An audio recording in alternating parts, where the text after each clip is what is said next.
Perkenalkan, saya Syahriani, salah seorang dosen Fakultas BIPA, jurusan Farmasi Universitas Pancasakti, Makassar. Sebagai dosen, tentunya saya memiliki kewajiban melaksanakan Tridharma perguruan tinggi, yakni pendidikan dan pengajaran, penelitian, dan pengabdian kepada masyarakat. Saya akan memaparkan delivery, interaction, dan asesmen yang saya lakukan dalam proses pendidikan dan pengajaran salah satu mata kuliah yang saya ampuh, yakni farmakokinetika. Delivery adalah proses bagaimana saya menyampaikan materi dengan baik sehingga dapat lebih mudah dipahami oleh mahasiswa. Interaction merupakan interaksi antara saya sebagai dosen dengan mahasiswa, mahasiswa ke dosen, dan sesama mahasiswa. Asesmen merupakan tugas yang diberikan kepada mahasiswa dan evaluasi untuk mengukur tingkat pemahaman mahasiswa terhadap penerimaan materi yang disampaikan. Mata kuliah farmakokinetika ini merupakan salah satu mata kuliah wajib dengan kode mata kuliah 205 MR2 dengan bobot SKS 2. Deskripsi mata kuliah ini yaitu mata kuliah wajib berisi pokok-pokok bahasan yang terkait dengan fase farmakokinetika obat dalam tubuh yang meliputi fase absorpsi, fase distribusi, fase metabolisme, dan fase ekskresi, serta parameter-parameter farmakokinetika dan aplikasinya, sehingga diharapkan mahasiswa mampu dan memiliki sikap dan pengetahuan sebagai calon farmasis maupun sebagai calon cendekia. Capaian pembelajaran lulusan atau CPL prodi yang dibebankan kepada mata kuliah farmakokinetika ini: S1, bertakwa kepada Tuhan Yang Maha Esa dan mampu menunjukkan sikap yang religius sebagai CPL 1. Kemudian P1, menguasai konsep teori iptek dan memformulasi penyelesaian masalah prosedural sebagai CPL 2. KU1, mampu menerapkan pikiran logis, sistematis, dan inovatif dalam konteks pengembangan dan implementasi iptek sebagai CPL 3. KU2, mampu menunjukkan kinerja mandiri, bermutu, dan terukur sebagai CPL 4. KK1, mampu merancang dan melaksanakan penelitian dengan metode yang tepat terkait dengan pengembangan iptek sebagai CPL 5. Dari CPL prodi ini lalu diturunkan menjadi CPMK dan sub CPMK. Adapun CPMK dari mata kuliah farmakokinetik ini: pertama, mahasiswa mampu menjelaskan konsep-konsep teori dan fase-fase farmakokinetika obat dalam tubuh serta faktor-faktor yang mempengaruhi fase farmakokinetika. Yang kedua, mahasiswa mampu menjelaskan serta menganalisis parameter-parameter farmakokinetika. Dan yang ketiga, mahasiswa mampu menginterpretasi data-data parameter farmakokinetika dan merancang penelitian farmakokinetika. Adapun materi mata kuliah dari farmakokinetika ini: pertama, pengantar farmakokinetika; yang kedua, fase farmakokinetika absorpsi obat, fase farmakokinetika distribusi obat, fase farmakokinetika metabolisme obat, fase farmakokinetika ekskresi obat, bioavailabilitas dan bioequivalensi obat, model-model kompartemen farmakokinetika, laju dan order reaksi obat, kurva kadar obat terhadap waktu, parameter-parameter farmakokinetika, serta interpretasi data farmakokinetika dan rancangan penelitian farmakokinetika. Jumlah pertemuan dari mata kuliah ini totalnya adalah 16 kali pertemuan, di mana 14 kali pertemuan tatap muka, kemudian 1 kali pertemuan untuk UTS, dan 1 kali pertemuan untuk UAS. Aspek delivery yang saya gunakan untuk mendukung capaian pembelajaran mata kuliah farmakokinetika ini, maka saya menggunakan beberapa literatur pembelajaran, modul pembelajaran, dan jurnal penelitian yang relevan dan update. Platform yang saya gunakan yaitu Google Meet, Zoom, YouTube, dan WA Group. Aspek interaksi saya juga menggunakan metode SCL, yaitu Study Center Learning, di mana pusat kegiatan pembelajaran adalah mahasiswa, sehingga diharapkan mahasiswa dapat lebih aktif dalam proses pembelajaran dengan berpikir kritis, kreatif, dan inovatif. Metode-metode pembelajaran yang saya gunakan adalah small group discussion, cooperative learning, collaborative learning, dan presentasi. Aspek asesmen berupa indikator penilaian yang saya lakukan dengan harapan mahasiswa dapat mengetahui proses penilaian yang saya lakukan secara transparan dan objektif, yakni partisipasi dalam perkuliahan dan tugas sebanyak 55%, UTS sebanyak 20%, dan UAS sebanyak 25%. Demikianlah pemaparan Dharma Pendidikan dan Pengajaran saya sebagai salah satu bukti pelaksanaan Tridharma Perguruan Tinggi. Bismillahirrahmanirrahim. Assalamualaikum warahmatullahi wabarakatuh. Waalaikumsalam warahmatullahi wabarakatuh. Bagaimana kabar semuanya? Alhamdulillah sehat semua ya. Meskipun tadi di penyampaian absen pendahuluan tadi itu ada semuanya ya yang 2 orang berhalangan hadir. Baik, sebelum kita memulai aktivitas kita hari ini untuk pengajaran ini, mari kita berdoa dulu menurut agama dan kepercayaan masing-masing. Semoga semuanya bisa berjalan dengan lancar dan mudah. Berdoa dimulai.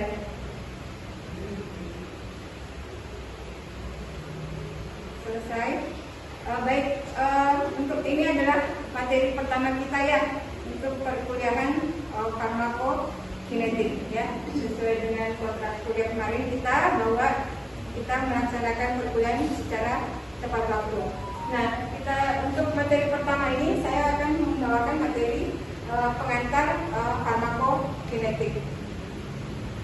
Untuk materi pengantar farmakokinetik ini untuk CPNK-nya itu nanti mahasiswa diharapkan mampu menguasai teori iptek farmakokinetik dan memformulasi penyelesaian masalah prosedural farmakokinetik. Kemudian untuk CPNK-nya akan mampu menjelaskan sejarah, definisi, ruang lingkup ilmu dasar penunjang farmakokinetik, tujuan dan metode pemberian obat, manfaat dan aplikasi daripada farmakokinetik ini di bidang farmasi. Ya. Baik, pernah ada yang minum obat? Pernah. Siapa yang pernah minum obat? Bagaimana cara pakai obatnya? Sakit apa dulu minum obat? Demam. Obatnya ada berapa yang minum? Ada paracetamol, ada juga ibuprofen. Demam, ada paracetamol. Sama, aturan pakainya bagaimana? Kalau paracetamol itu diminum 3 kali sehari. Ya, obat anunya, paracetamolnya obatnya 3 kali 1. Iya. Kemudian Paracetamolnya 3 kali. jadi obatnya diminum ada yang 3 kali 1 dan ada yang 2 kali 1 ya. Kemudian setelah diminum bagaimana rasanya? Tapi selang beberapa menit saya sepertinya. Oh, alhamdulillah sehat ya. Nah, kalau memang kita mengkonsumsi satu obat sesuai dengan resep dokter, maka kemungkinan aturan pakainya tidak sama ya. Kemungkinan ada obat ada yang tidak sama aturan pakainya. Ada yang 2 kali 1, ada yang 2 kali 1, ada yang malah 1 kali 1. Kayak vitamin itu biasanya cuma 1 kali sehari diberikan. Nah, kenapa diberikan 1 kali? Ada obat diberikan 1 kali sehari, ada yang diberikan 2 kali sehari, dan ada yang diberikan hanya 1 kali sehari. Itulah nanti kita pelajari di materi kuliah ini. Kemudian yang kedua, setelah diminum, apa yang terjadi dengan obat tersebut ketika masuk ke dalam tubuh? Kemana obat itu ketika sudah kita minum? Nah, di farmakokinetik inilah nanti yang akan menjawab pertanyaan-pertanyaan tadi. Kenapa obatnya dosisnya berbeda, kemudian cara pakainya berbeda, kemudian yang kedua, apa yang terjadi dalam obat tersebut ketika kita selesai meminumnya? Apa yang terjadi dengan obat tersebut di dalam tubuh ketika kita selesai mengkonsumsi obat tersebut? Itu semuanya akan kita ketahui dari pelajaran farmakokinetik ini, kuliah farmakokinetik ini. Baik, kita lanjut. Pada tahun 1937, farmakokinetik dikenal oleh Taylor Sterol melalui publikasi penelitiannya. Cuma kemudian lama, baru kemudian ada feedback dari atau kelanjutan daripada penelitian ini nanti sekitar tahun 1970 melalui Konferensi Internasional tentang Farmakologi dan Farmakokinetik di Maryland menyatakan bahwa farmakokinetik merupakan disiplin ilmu tersendiri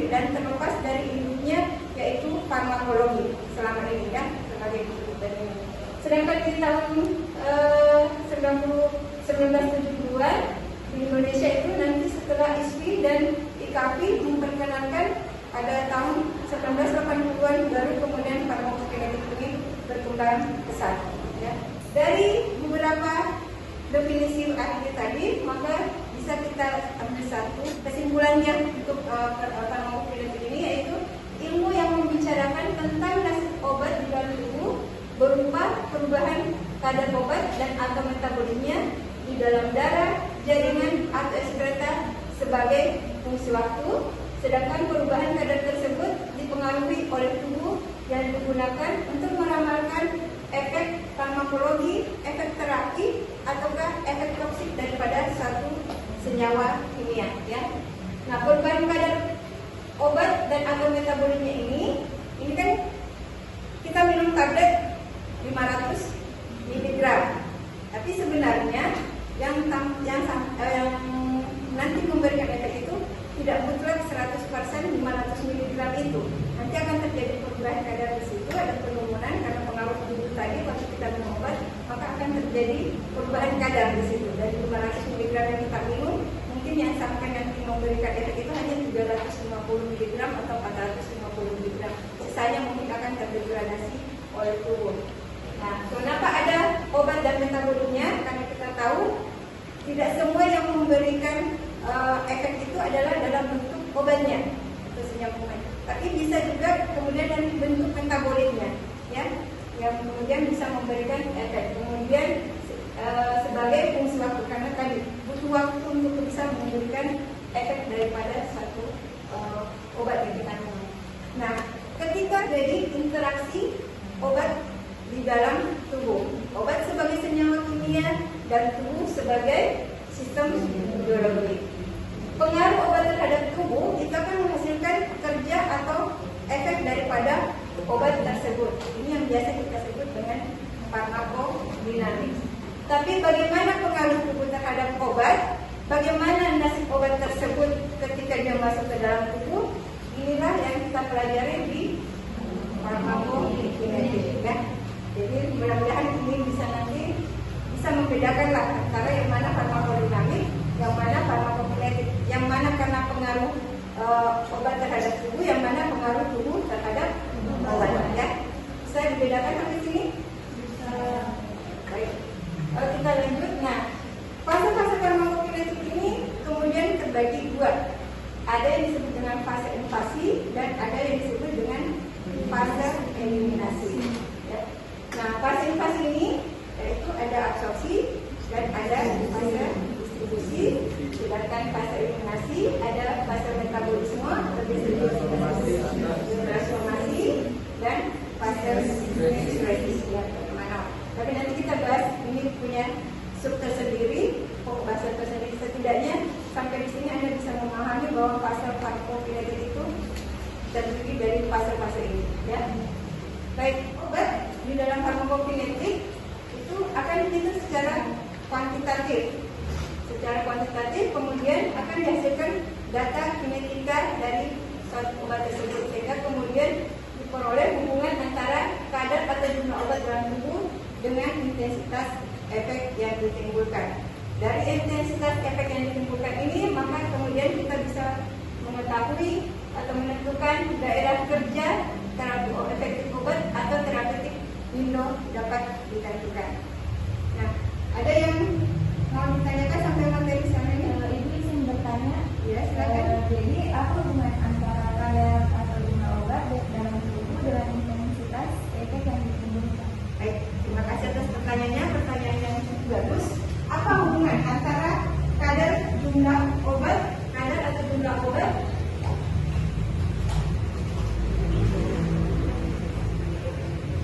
dengan intensitas efek yang ditimbulkannya? Ya, kita tahu di dalam obat mempunyai dosis lazim atau dosis minimum dan dosis maksimum atau dosis toksik. Ya, dosis maksimum dan dosis toksik. Nah, kita lihat kalau kita gambarkan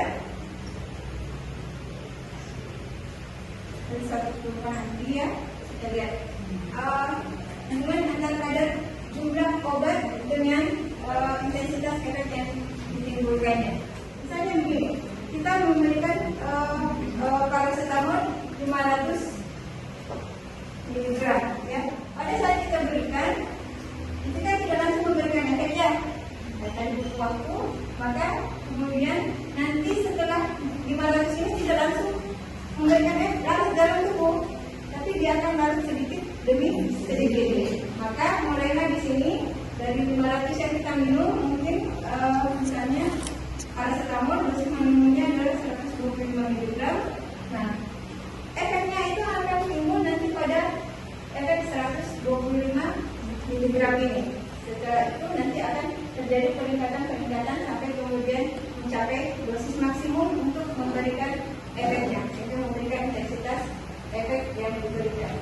Selain itu, hubungan antara kadar dari jumlah obat dalam tubuh dengan intensitas efek yang diberikan, satu sediaan juga bisa memberikan dengan dosis yang kadar yang berbeda, itu bisa memberikan efek terapi yang berbeda. Contohnya adalah asetosal. Asetosal, ada yang pernah minum asetosal? Syukur kalau belum pernah minum. Ini ada dua manfaat, ada dua khasiat dari asetosal ini. Dia dengan dosis yang berbeda, yaitu 80 mg, dia akan bersifat pengencer darah, ya.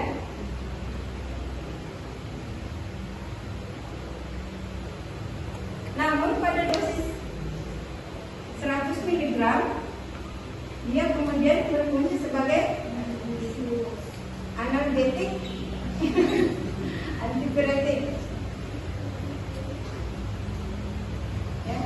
Jadi kita bisa lihat hanya perbedaan 20 mg itu akan memberikan intensitas efek yang berbeda, ya. Kalau tadi ini 125, semuanya akan berbeda. Ini untuk bentuk sedianya, ya, tapi untuk intensitas efek yang ditimbulkannya 120 sampai kemudian dia memberikan kadar puncaknya nanti di sini, ya. Jadi bisa dilihat ya bahwa pada hubungan antara kadar jumlah obat dalam jumlah tubuh dengan intensitas efek yang ditimbulkannya, bahwa dengan pelepasan konsentrasi obat yang kecil, MAC atau desibel kita sebut dengan ini, untuk antibiotik minimal inhibitory concentration, ya.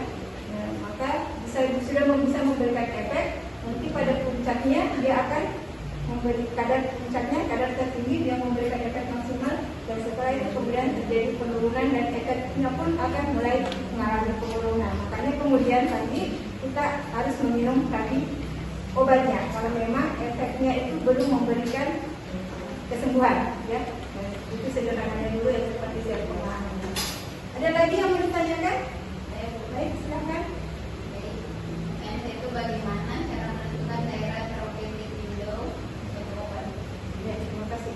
Ini penghubungan antara kadar atau jumlah obat dalam tubuh dengan intensitas efek yang ditimbulkannya dengan daerah kerja terapeutik window. Nah, tadi kita sudah jelaskan di sini ada MAC, ada MIC, artinya dosis kecil atau konsentrasi atau jumlah obat yang dengan kadar terkecil itu sudah bisa memberikan efek, ya.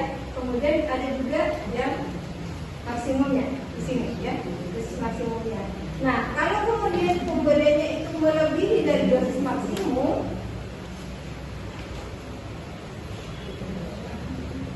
itu biasanya kita yang ditimbulkan adalah efek toksik, keracunan, ya.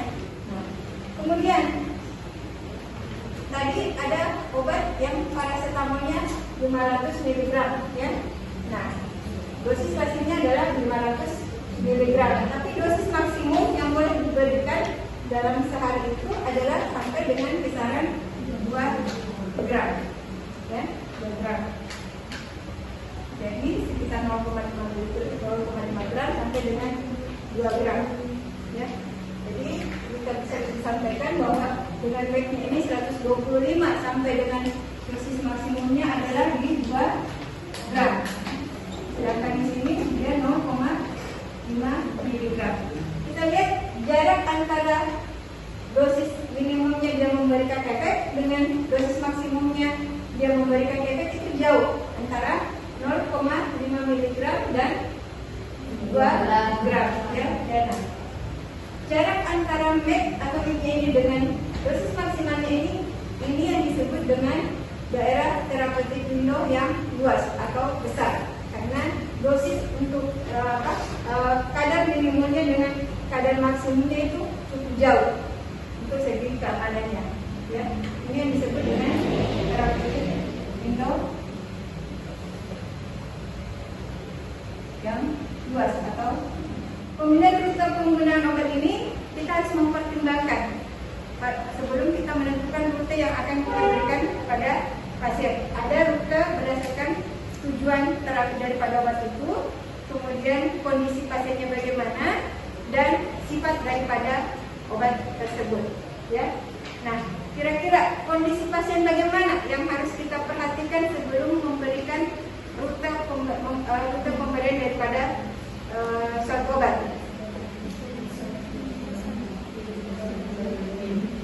Ya, pingsan atau sadar ya, jelas itu kita harus beri perhatian. Rute mana yang bentuk sediaan mana yang akan kita berikan melalui rute pemberian apa ya.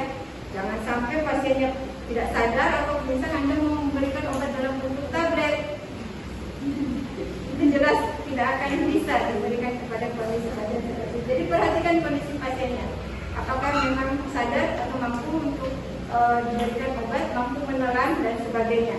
Pasien ibu yang mual, jelas jangan pertimbangkan untuk memberikan secara oral, karena takutnya nanti itu pada saat masih mengkonsumsi kemudian obatnya dikeluarkan lagi kembali ya kalau mual. Tujuan terapi juga demikian, kita lihat di situ tujuan terapinya, apakah dia memberikan efek sistemik ataukah kemudian terapinya itu untuk hanya membutuhkan terapi lokal saja ya. Coba bisa ya. Kalau efek sistemik itu contohnya injeksi, dan kalau efek lokal itu contohnya seperti apa? Ya, salah pada termnya jadi itu. Untuk efek sistemik itu berarti kita butuh efek ke seluruh tubuh, efek yang lebih luas, sedangkan untuk efek lokal itu hanya bekerja lokal saja daripada terapi tersebut. Nah, apa manfaat atau dan aplikasi farmakokinetik di keseharian kita? Nah, manfaat dan aplikasi farmakokinetik itu yang pertama sebagai pengembangan obat baru atau chemical NCP, NCA. Karena kita begini, untuk satu pengembangan obat baru kan dari hasil penelitian bisa kita temukan senyawa-senyawa baru dari suatu obat yang bisa kita gunakan sebagai obat. Tapi berapa dosisnya, berapa lama digunakan, nah farmakokinetik yang ilmu farmakokinetik lah yang menentukan ini, sehingga pengembangan obat baru oleh farmakokinetik bisa kemudian berkembang ya. Kemudian yang kedua, pengembangan formulasi sediaan obat atau industri farmasi. Dari data farmakokinetik yang kita lakukan bisa menentukan formulasi atau bentuk sediaan daripada obat tersebut ya. Misalnya ada bahan kimia yang kemudian tidak tahan asam lambung, baru kemudian kita kembangkan ke dalam bentuk formulasi yang lain. Makanya kemudian dari satu sediaan, misalnya paracetamol, ada beberapa bentuk sediaannya. Ada yang dalam bentuk sirup, ada yang bentuk tablet, ada yang bentuk supor dan sebagainya ya. Suntikan juga ada untuk antivirus. Nah, dari farmakokinetik bisa di sini melihat bahwa dari data farmakokinetik itu kita bisa melihat kalau dia dalam bentuk ini dia akan lebih memberikan efek yang lebih cepat dibandingkan dalam bentuk sediaan lainnya. Kemudian untuk dunia terapi, untuk monitoring kadar obat dalam spesimen hayati, terapeutic drug monitoring TDM untuk rekening dosis individual. Nah, sebenarnya itu setiap orang itu mempunyai sebenarnya kepekaan atau sensitivitas dosis tertentu ya. Nah, yang perlu diperhatikan di sini bahwa ada beberapa kondisi dari pasien yang menentu untuk menggunakan dosis tertentu sesuai dengan kondisi pasien. Contoh pasiennya biasanya kemudian kalau misalnya pasiennya gangguan hati atau hepatitis, paracetamol obat yang murah meriah, kemudian obat sejuta umat itu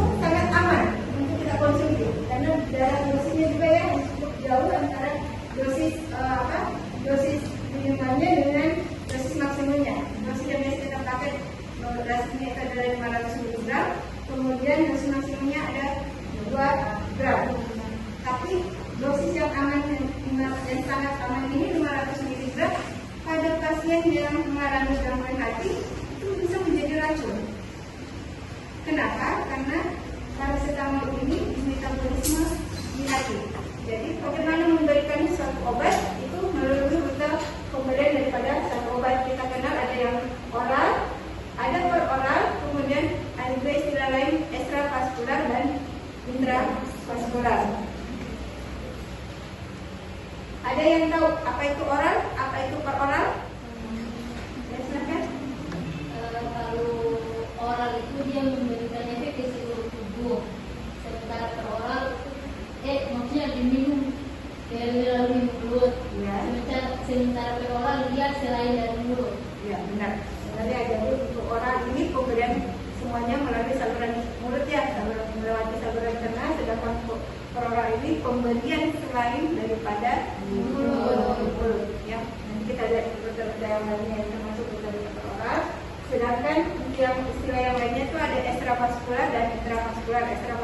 Intravaskular ini artinya obatnya itu masuk ke dalam pembuluh darah, sedangkan ekstravaskular dibuat daripada pembuluh darah. Untuk lebih memperdalam lagi, kita bentuk dulu kelompok kecil untuk melakukan satu diskusi. Artinya dari rute-rute pemberian obat tadi ada rute oral, ada peroral. Ya, rute oral tadi sudah jelas bahwa rute pemberiannya itu melalui mulut. Nah, sekarang kita coba diskusikan rute pemberian secara peroral. Ya, secara peroral silakan membentuk kelompok berdasarkan pembagiannya. Ya, pembagian nanti ya. Kelompok yang dua akan menambahkan poin 4, yaitu pemberian secara populer. Kalau tersedia itu adalah tetes mata. Sedangkan kelompok 3 itu akan melengkapi lagi dari yang ini, yaitu pemberian secara vaginal. Kalau tersedianya adalah populer. Nah, untuk adakah satu sedia juga dengan 2 rute pemberian? Ya, baik. Nah, karena sudah semuanya selesai diskusi antara kelompok kami, diskusi kecilnya. Nah, sekarang kita coba dengarkan hasil diskusi kelompok 1. Baik, dari hasil diskusi kelompok kami, ada pun rute selain rute oral yaitu rute parenteral. Yang pertama ada suntikan, contohnya itu intravenous dan intramuskular. Yang kedua ada topikal, contohnya itu saluran krim. Yang ketiga ada sediaan rektal, contohnya itu suppositoria. Yang keempat ada secara nasal atau hidung, contohnya itu tetes telinga atau sumber hidung. Kelima ada secara inhalasi melalui mulut atau inhaler. Dan terakhir melalui telinga itu tetes telinga. Baik, bagaimana kalau mulai? Ada yang mau menambahkan? Ada jawaban dari kelompok 1? Baik, silakan. Tambahannya yaitu secara oral contoh persediaan itu tetes mata. Ya, selain dari tadi pemberian itu ada tambahan lagi ya, rute yang melalui pemberian mata ya. Yang disebut kami itu juga berupa tetes mata ya. Ada lagi rute yang lain selain rute tetes mata lain? Baik, silakan. Secara vaginal yaitu persediaannya ulang.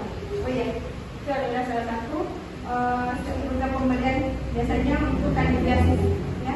Populer itu biasanya memberikan untuk wanita untuk kasus kandidiasis. Baik, demikianlah materi kita untuk kali ini tentang pengantar daripada farmakokinetik. Mudah-mudahan ini nanti akan membantu kita untuk membantu lebih memahami lagi ilmu farmakokinetika ini. Baik, terima kasih atas waktunya. Semoga materi yang kali ini bisa memberikan